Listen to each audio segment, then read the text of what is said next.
আহা কি সুন্দর জায়গা, দেখলেই চোখ জুড়িয়ে যায়।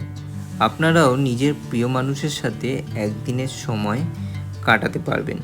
প্রথমে চলে আসবেন পানিহাটি ঘাটে। এখানে গঙ্গার ঘাটে বসে কিছুক্ষণ সময় কাটাতে পারেন।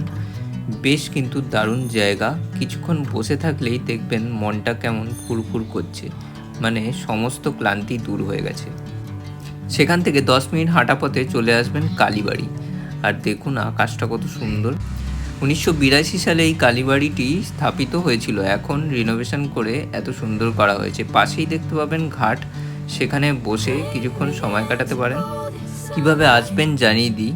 সোদপুর স্টেশনে নামবেন, স্টেশনে নেমে সেখান থেকে টোটো করে 15 টাকা দিয়ে চলে আসবেন পানিহাটি ঘাটে। পানিহাটি ঘাট থেকে হাঁটা পথে 10 মিনিট কালীবাড়ি মন্দির।